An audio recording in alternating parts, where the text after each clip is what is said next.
अब चलेंगे अमिताभ के पास। जरा देखें बिहार में कैसी वोटिंग हो रही है। उसके बाद आ रहा हूं मनोज आपके पास भी। अमिताभ जरा बताइए, आप मधेपुरा में हैं, क्या कह रहे हैं लोग यहां पर और कैसी वोटिंग हो रही है?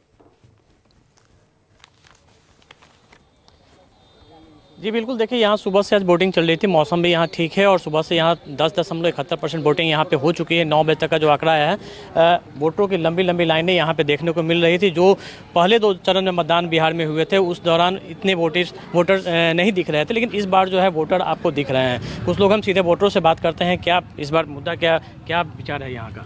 बहुत अच्छा तरह से चल रहा है। आप बताइए क्या स्थिति है इस बार यहाँ मधेपुरा में, क्या मुद्दा क्या है इस बार? देखिए, मुद्दा सबसे बड़ा मुद्दा है बेरोजगारी का। जो छात्र पढ़े लिखे हैं, वो सरकार जब आ रही थी तो उस समय कहा गया था कि प्रतिवर्ष 2-2 करोड़ रोजगार देंगे, लेकिन पिछले 10 वर्षों में आप देखिए तो जो पहले से भी जो बहालियाँ हुआ करती थी उन पर भी रोक लगा दी गई है।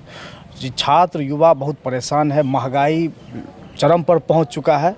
लोग जो है सो दाने दाने के मोहताज हो रहे हैं। किसानों की हालत बदतर होती जा रही है। किसान जो अपने खेत में जो किसानी करते थे वो आज मजदूर की स्थिति में है। वो मजदूरी करने, मधेपुरा मुद्दा भी यही मुद्दा रहेगा। बिल्कुल, देखिए महंगाई, बेरोजगारी। एक तरफ जो है नए उम्मीदवार हैं और एक तरफ जो है पिछले बार के जो उम्मीदवार हैं फिर से मैदान में। जी बिल्कुल, उम्मीदवार पर भी है कि चूँकि जो पूर्व के जो उम्मीदवार हैं दिनेश चंद्र यादव जी, ये लगातार जो है किसी भी तरह का काम नहीं किए हैं। यहाँ पर मेडिकल कॉलेज है, यूनिवर्सिटी है, रेल इंजन कारखाना है, यहाँ बहुत सारी समस्याएं हैं, पूरी बदतर हालत में है, लेकिन इन लोगों को कभी भी इस पर संज्ञान इन्होंने नहीं लिया। और लोगों से हम बात करते हैं, क्या इस बार मधेपुरा में क्या विकास हुआ है? पिछले साल में 2 उम्मीदवार हैं आपके पास, एक वो पुराने जो सांसद हैं वो हैं, नए उम्मीदवार भी हैं। आज तक तो दिनेश यादव जो है सांसद रहे हैं, 3 बार रहे हैं और कई बार विधायक भी, मंत्री भी रहे हैं, मगर आज तक घूमने के लिए भी नहीं आए। और यहाँ बहुत किसान लोग को भी बहुत कठिनाई है। अब मजदूर की क्लास का जो है, जो रात में कमाएगा तो खाएगा, दिन में कमाएगा तो रात में खाएगा, मगर उस सब की कोई नहीं देखने वाला है। किसान को भी कोई देखने वाला नहीं है। हम लोग महंगाई जो किया है उसके मुद्दे पर चल रहा है। बड़ी पुराना सीट रहा है, शरद यादव रहे हैं, लालू यादव रहे हैं। जी हाँ, बोलिए। क्या लड़ाई क्या रहेगा? पुराना जो है नहीं दिनेश यादव आज तक घूमने के लिए भी नहीं आया, इसलिए हम लोग नया वोट दे दिए आप बाबा, वोट दे दिए, वोट दे दिए। क्या मुद्दा रहा है इस बार? क्या लड़ाई है इस बार यहाँ पे? किस बात को लेकर? कुछ नहीं जानते हैं। इतना पुराना है, आप तो लालू जी को भी देखे होंगे, शरद यादव को भी देखे होंगे।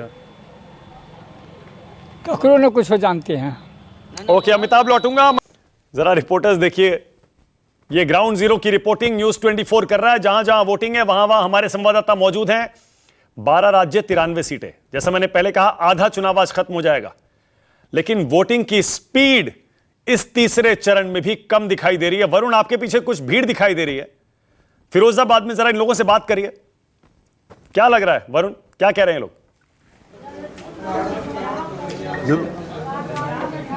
देखिए, काफ़ी देर से इंतज़ार कर रहे थे मानक जी, और इतनी तपती धूप में अगर थोड़ा सा कोई रुक जाए साथ में तो क्या बात है, और शायद इनका सब्र जो है वो उसकी तारीफ़ करनी पड़ेगी। तो पहला सवाल मेरा आपसे ये है कि फिरोज़ाबाद के कौन कौन से ऐसे मुद्दे हैं जो जहन में थे, दिमाग में थे, और उन्हीं को ध्यान में रखकर आपने वोट डाला? क्या परेशानी है, क्या दिक्कत है फिरोज़ाबाद में? सबसे ज़्यादा तो बेरोजगारी है, उसे दूर करना है,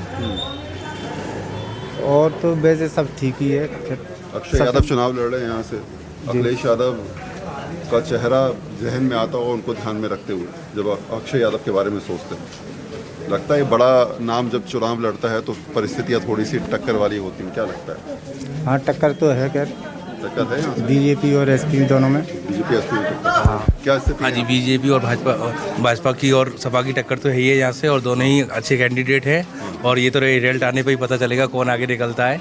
बस हमें तो ये हमारी जो शहर की समस्या है वो दूर हो जाएं। कौन कौन समस्या है?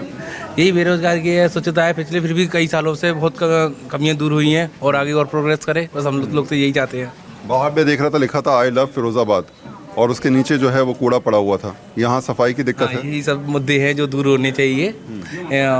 विशेष तौर पर तो सफाई वगैरह दिखाई देती है, मगर रेगुलरिटी में देखें तो वो जो होनी चाहिए वो चीज़ नहीं है। कितने बड़े मुद्दे हैं? लोकसभा का चुनाव है, राष्ट्रीय स्तर की बातें होती हैं, तो ऐसे में कितना ज़्यादा राष्ट्रवाद की बात आती है, नेशनल चीज़ें दिमाग में आती हैं, राम मंदिर दिमाग में आता है, ये सब चीज़ें कितनी दिमाग में आती हैं?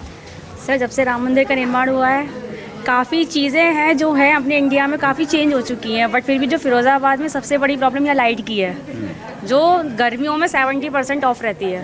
कितनी देर कटती है इस समय लाइट? जब मन चाहे तब कट जाती है, जब ज़्यादा गर्मी का इस टाइम गर्मी अच्छी खासी है तो सबसे ज़्यादा लाइट जाती है यहाँ। 24 घंटे में कितने घंटे लाइट आ रही है? अभी फ़िलहाल आ रही है 15 से 16 घंटे, अभी तो फ़िलहाल आ रही है। क्या स्थिति है फिरोजाबाद में? क्या क्या मुद्दे हैं दिमाग में? दिमाग में तो सर यही है, शिक्षा वगैरह और चीज़ें लेके, तो शिक्षा का स्तर बढ़े और ये चीज़ें बस। माता जी वोट डाल दिया आपने? हैं? डाल दिया। अच्छा जरा ये बताइए मुझे कि कौन कौन से, इस तरफ देखते हुए कौन कौन से मुद्दे दिमाग में है, क्या क्या परेशानी है, घर गृहस्थी सब सही चल रही है या दिक्कतें हैं? ये धंधा पानी ना है, रोजगार नहीं? ओके वरुण, लौटूंगा, ब्रेक लेना है, ब्रेक के बाद भी हमारी ये कवरेज जारी है। 12 राज्य 93 सीटें, हर एक सीट से लाइव रिपोर्टिंग सिर्फ News 24 पर।